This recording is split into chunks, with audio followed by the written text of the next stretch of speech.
In Patrick Lecture 227, the change from outer to inner laws in the New Age, the section in week 3 is about how a focus on outer manifestations actually creates or reinforces a state of separateness. This is a paradox. The guide describes most spiritual truths as paradoxes, meaning they are apparent contradictions. They don't actually contradict, but they seem to. And the reason spiritual truths would tend to feel like that is that they go below the surface. So I'm going to talk for a bit about the purpose of the surface, the manifestation that we see, the illusion that we live in. The primary false belief that this planet was designed to illustrate, designed to address, is an attachment to dualistic thinking. At one point, the guide says this is a planet of duality, or words to that effect. And that means that material manifestation, or matter, is designed to solidify, and I realize there's a pun there. It's designed to solidify our belief in the separation of me versus you, inside versus outside, pleasant versus unpleasant. And this becomes a gigantic structure of understanding. It's built so high that it's difficult to get down to the base again. It's difficult to get down to the original belief. It makes it very hard to figure out what's true when we've built a superstructure of stories and cases and understandings that we need in order to navigate the real world. In other words, for me to navigate, I need to comprehend that my fingers do not go through walls. I need to understand that if I drop things, they break. I need to understand that if I don't need to eat, I go hungry. That you are you and I am me, and that we aren't necessarily able to reach a unitive state. That's the reality on this planet. And my capacity to navigate that solidifies that sense of separation. Now, we go further than that. Everything on the planet plays by the same rules. So caterpillars also walk on leaves, not in them. So the illusion goes way beyond human beings, but human beings go way beyond plant and animal and mineral life, meaning that we have another additional superstructure of our thinking process, our imagination, our creativity, so that we develop justifications and rationalizations. We put things together, we create theorems, we create theories, we develop proof and have evidence to back up that creates the proof for our ideas. The dilemma is, as you can come up with your own examples, you can prove things within a limited construct that aren't true. So you can prove someone guilty ignoring certain facts. You can prove that something ought to work, even though it doesn't. So proof is the way our minds are satisfied that our beliefs are true. But proof is a construct, and it needs to be constantly examined, which is a lot of work, and we don't do that until we're faced with a discrepancy where it simply stops working. So think of superstitions like this. Superstitions is like medieval science, medieval understandings and beliefs, and spiritual beliefs that insist that the world operates in a way that a religious person wants them to believe. We can create models like that, and those can stand for centuries. until we invent telescopes and find out that can't be true. Until our microscopes are powerful enough to dispel the idea that life generates out of nothing, and we see the cause and effect of why something becomes alive or gets born, even if it's microscopic. So proof is a tricky proposition, and proof is going to be generated by an underlying agenda or belief system. Since we, as a planet, have the underlying belief system that there's separation, proof is an easy way to document our belief system so that we can relax more comfortably in it, not necessarily that it is true. So the guide opens this section, or the section of the lecture that I selected to open this section, talks about sacrifice. Sacrifice is a great example of a concept gone awry, a concept that morphed into something that it was never meant to be. The original idea of sacrifice was meant as a recognition, a way to recognize there was something bigger than us. And not being able to see it or know it or meet it, say hello, talk to it, we developed a way of honoring it as an unknown entity.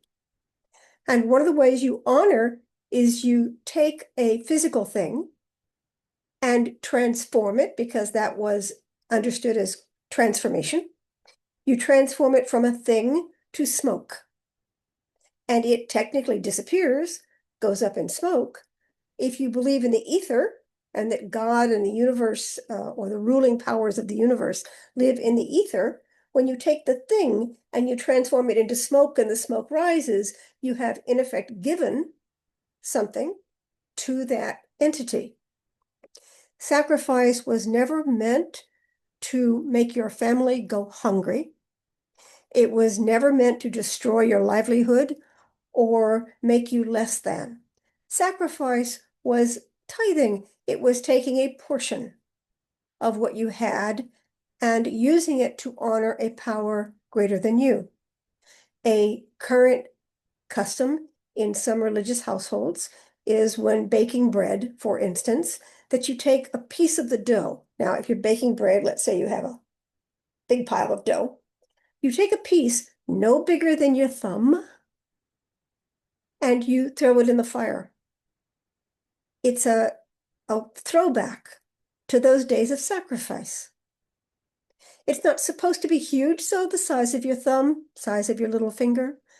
It's meant to be just a recognition, because that kind of sacrifice understands that it's your inner willingness to extend yourself that matters, not the thing you do to prove it. And fast forward, and we see sacrifice as having to give something up. It has to hurt. And where that comes from is children have to be forced to be civilized sometimes. They have to be forced to write thank you notes before they are ready to truly understand the meaning of gratitude. Since civilization was basically immature and childish, sacrifice became, it won't matter to God unless it matters to you, so it has to hurt. And that developed into a complete philosophy of sacrifice doesn't count unless it hurts. And I won't go into that, but you can imagine that that distorts the original idea, trying to make it work against the resistance of people to give anything up. Well, not being willing to give anything up is obviously resistance. It's also duality. If I don't have it, then you have it, or he has it, or it has it. It's seeing the separation. If you honor and you share, then you are acknowledging that there is a unitive, a piece for you, a piece for me. And it promotes the idea that we are all one. But civilization being made up of immature human beings, we went down the road of treating everybody like children and forcing them. And that's what gave sacrifice a dirty name. So that in the lectures, when the guide uses the word sacrifice, I have seen and I have felt pullback and the reaction. Here we go again. I have to give something up to get. That's not love. That's not giving. That's giving to get. That's manipulating the system so you can have what you want. Perhaps it's better than nothing, but it is certainly not the attitude that we want to develop in this new age. We're after something more mature, more spiritually developed, more conducive to joy and pleasure and growth for everyone, including us. And that's where giving to others and taking away from ourselves goes wrong, because if we are in unity, then we matter too. And that's where we come to the spiritual task. Where's my spiritual task? Well, my spiritual task would be beneficial to me because it's beneficial to all. My growth would be beneficial to me, and it would be beneficial to you. Now, the idea of which one gets the benefit first, can you feel the duality of that? Who gets their piece of dessert first? Who gets their treat first becomes the focal point, and how much treat is left. And perhaps I can get two instead of this. This is the duality of trying to split a limited amount of product instead of rising to the idea that there is enough joy for everyone. There is enough pleasure for everyone. And to develop the capacity to receive the pleasure so that when someone gives, you can receive. And also so that when you give, you can recognize the pleasure of genuine giving. Now, there's a section of this that talks about how all areas of conflict indicate resistance. And the guide calls this a key. Keys are a way of studying the lectures. You can go to the Pathwork Word Search, which is a website, and you can look up the word key and keys, and you will see so many references. The guide, this is a key, that's a key, the other. You don't need all these keys. You don't need to collect the keys. What I believe the guide is saying is that there are certain ways of understanding a concept that can unlock your understanding. You don't have 373 locks, so you don't need 373 keys. This kind of unlocking is about unlocking your resistance so that your life energy flows. So it's a key to understand that every conflict you feel indicates resistance. And rather than say, well, mine or theirs, that's separation. And that is part of the resistance. The minute you say mine or theirs, you're looking for where it's more theirs than mine, so I get off. I don't have to do anything. That's the separation, the self-interest. So see the areas of conflict as indicating a resistance to the idea of eventual unity, even though it may be necessary to cut a cake to get a piece for everybody. You have to cut it. That's a duality.